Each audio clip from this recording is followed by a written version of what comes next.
Audio lecture of chapter 10 मानव संबंध सिद्धांत human relation theory. यदि रूस जैसी क्रांति सारे विश्व में हो जाएगी तो मानव सभ्यता भी नष्ट हो जाएगी। George Elton Mayo. यदि हमारे तकनीकी कौशल के साथ साथ सामाजिक कौशल भी विकसित हो गया होता तो द्वितीय विश्व युद्ध ही नहीं होता। कहने वाले एल्टन मेयो ने अपने जीवन की संध्या में द्वितीय विश्व युद्ध की विभीषिका को भली भांति देखा एवं समझा था। मानव संबंध विचारधारा की महान पुरोधा मेयो का जीवन तथा चिंतन दोनों ही बहुरंगी थे।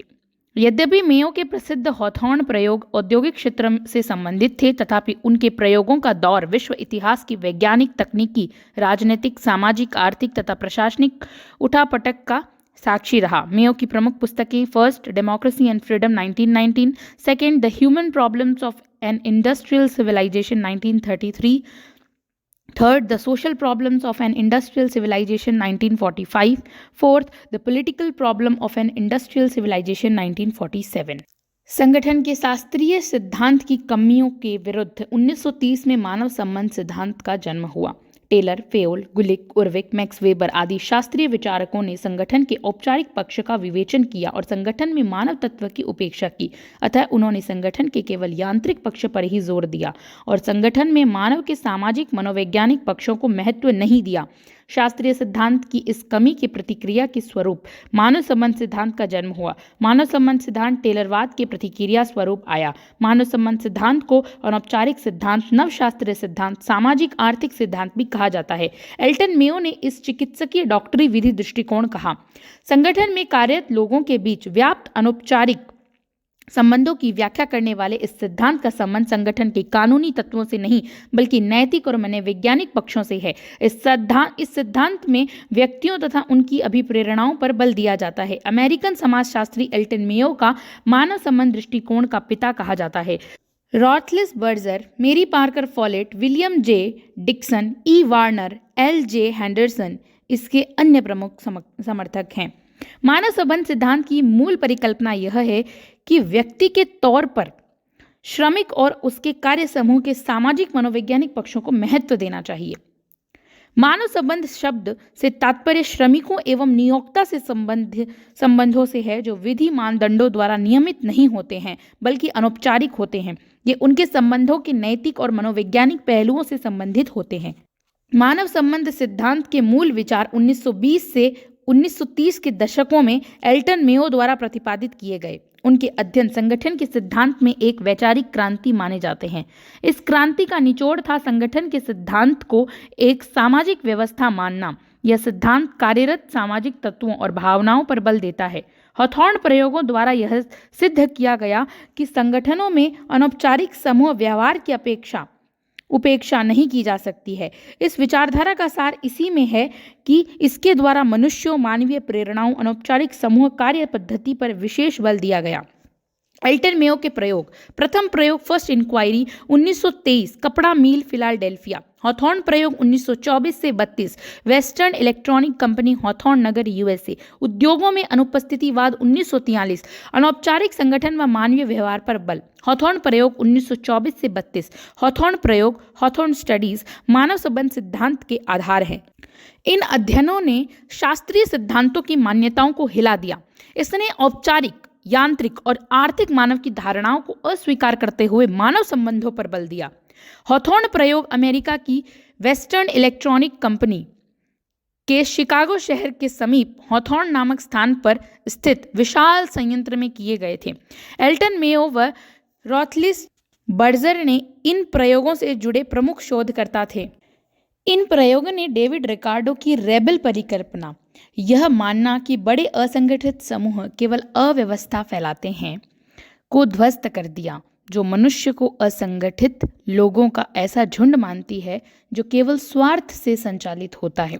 एल्टन मेयो ने रॉबर्ट ओवन की उस मान्यता को पुनः जीवित कर दिया जो उद्योगपतियों से यह अपेक्षा करती है कि मशीन से ज्यादा ध्यान श्रमिकों पर दीजिए।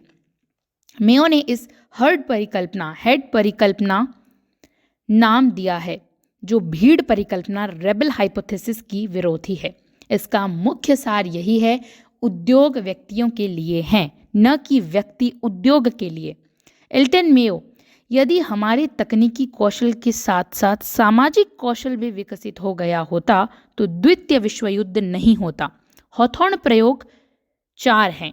महान प्रकाश प्रयोग 1924 से 27, रिले असेंबली टेस्ट रूम प्रयोग 1927, व्यापक साक्षात्कार कार्यक्रम 1928 से 31, बैंक वायरिंग प्रयोग 1931 से 32। हॉथॉर्न प्रयोग निम्नलिखित 4 चरणों में हुए हैं। पहला, महान प्रकाश व्यवस्था प्रयोग the great illumination experiment 1924 to 1927।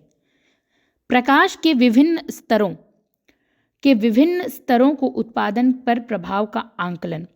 दूसरा, पृथक जांच कक्ष प्रयोग relay assembly test room experiment 1927 से 1928। काम व कार्यस्थल की स्थितियों का उत्पादन पर प्रभाव। निष्कर्ष है, उत्पादन में सामाजिक व मनोवैज्ञानिक कारक महत्वपूर्ण है, न कि भौतिक परिस्थितियां, काम की भौतिक परिस्थितियां।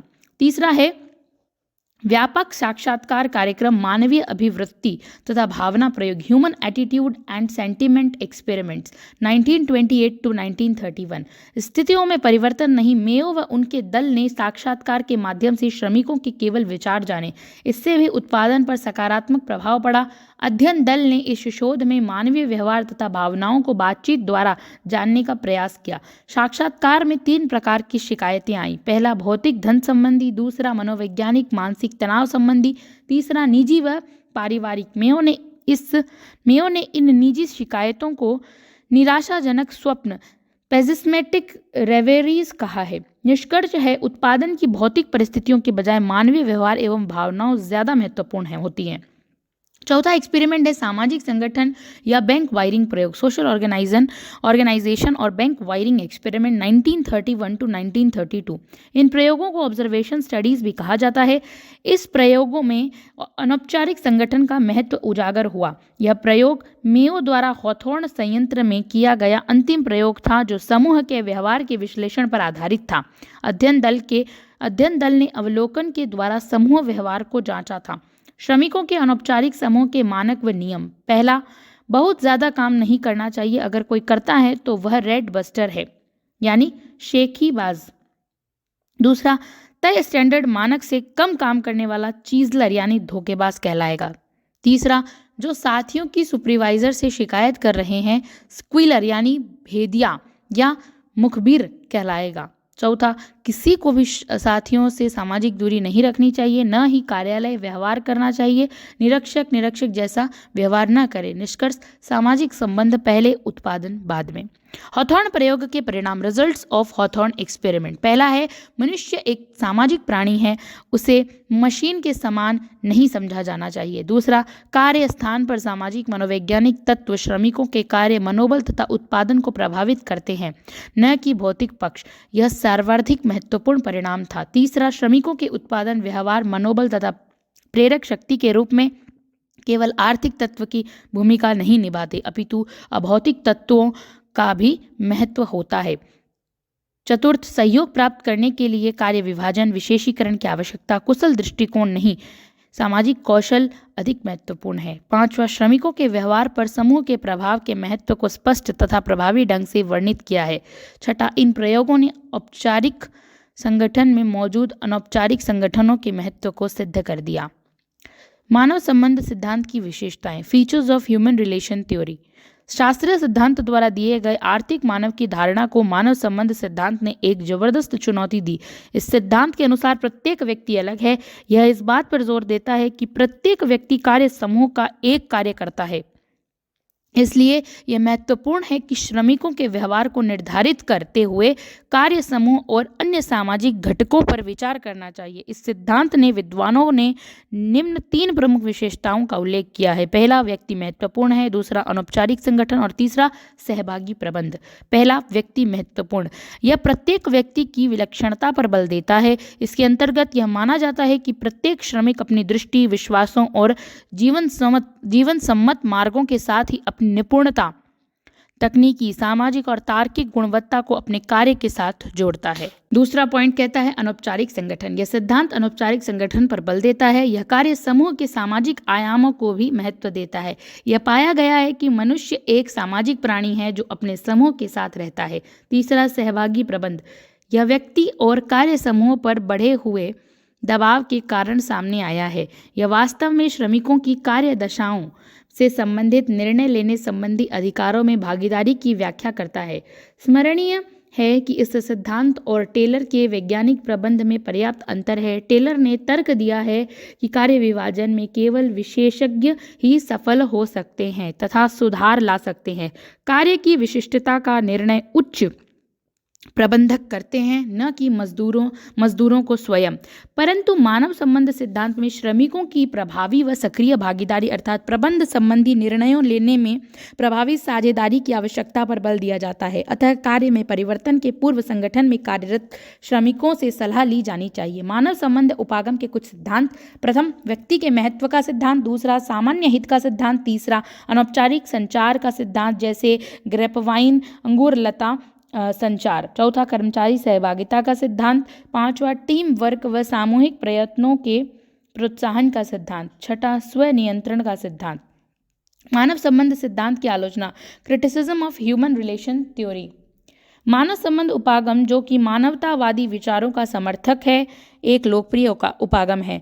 फिर भी इसकी Peter F Drucker, Shepard, Alex Carey, Loren Baritz, Stock, Roseman, Etzioni और डैनियल बेल, बेंड्रिक्स, ईवी तथा मैकनियर द्वारा कटु आलोचना की गई है। प्रबंध चिंतक के पितामह पीटर एफ ड्रकर का कहना है कि मानव संबंध उपागम में आर्थिक आयाम को छोड़ दिया गया है तथा हॉथॉर्न प्रयोगों में सारा ध्यान व्यक्तिगत संबंधों पर लगाया गया है कि न कि कार्य की प्रकृति पर। यूनाइटेड ऑटो मजदूरों ने मेयो आदि को भीरू समाजशास्त्री, काउ सोशियोलॉजिस्ट कहा है। मेरी पार्कर फॉलेट का योगदान, कॉन्ट्रीब्यूशन ऑफ एमपी फॉलेट। मानव संबंध विचारधारा की प्रमुख चिंतक मैरी पार्कर फॉलेट की मेल जोल तथा समूह चिंतन का अग्रदूत माना जाता है। वह प्रशासनिक विचारों के क्षेत्र की प्रथम महिला अग्रदूत है। प्रबंध के संबंध में डायनेमिक एडमिनिस्ट्रेशन में प्रकाशित हुए एमपी फॉलेट 1868 to 1933 को संगठन के शास्त्रीय दृष्टिकोण और व्यवहारवाद मानव दृष्टिकोण के बीच मेल जोल तथा समूह चिंतन का अग्रदूत माना जाता है। डैनियल ए रेन के शब्दों में ऐतिहासिक अनुक्रम में फॉलेट वैज्ञानिक प्रबंध के दौरान प्रतिनिधित्व करती हैं, जबकि दार्शनिक दृष्टि से वे सामाजिक मनुष्य का युग प्रतिनिधित्व करती हैं। अपने समकालीन सिद्धांतवादियों के विपरीत फॉलेट ने संगठन को एक सामाजिक व्यवस्था तथा प्रशासन को एक सामाजिक प्रक्रिया माना है। उन्होंने सर्वप्रथम प्रशासन और प्रबंध के सामाजिक और मनोवैज्ञानिक पक्षों पर प्रकाश डाला। उन्होंने संगठन के मानव आयाम को प्रतिपादित किया। इस प्रकार उन्हें संगठन के मानव व्यवहार दृष्टिकोण के विश्लेषण का अग्रदूत माना जाता है। संगठनात्मक व्यवहार में उन्होंने सामाजिक मनोविज्ञान के महत्व को स्वीकार किया। फॉलेट ने शास्त्रीय दृष्टिकोण पर संगठन के सामाजिक मनोवैज्ञानिक पक्ष की उपेक्षा करने का आरोप लगाया है। शास्त्रीय विचारधारा तथा मानव संबंध विचारधारा। शास्त्रीय विचारधारा औपचारिक संगठन पर जोर देती है, मानव संबंध विचारधारा अनौपचारिक संगठन पर जोर देती है। शास्त्रीय विचारधारा संगठन तार्किक व अव्यक्तित्व व्यवस्था है और मानव संबंध विचारधारा में संगठन भावनात्मक व सामाजिक व्यवस्था है। शास्त्रीय विचारधारा श्रमिक आर्थिक मानव है और मानव संबंध विचारधारा मानती है श्रमिक सामाजिक मानव है। शास्त्रीय विचारधारा कहती है संगठन के भौतिक एवं यांत्रिक पहलुओं पर बल दिया है और मानव संबंध विचारधारा ने संगठन के सामाजिक और मनोवैज्ञानिक पहलुओं पर बल दिया है। शास्त्रीय विचारधारा पर्यवेक्षण की निरंकुश शैली को अपनाती है, मानव संबंध विचारधारा लोकतांत्रिक शैली को अपनाती है। शास्त्रीय विचारधारा संगठन की कार्यकुशलता सिद्धांतों पर निर्भर है, मानव संबंध विचारधारा संगठन की कुशलता एवं मानव संबंधों, कर्मचारी संतोष व उत्साह पर निर्भर है। शास्त्रीय विचारधारा सत्ता अप टू डाउन चलती है और संबंध विचारधारा जो है वह सत्ता डाउन टू अप चलती है।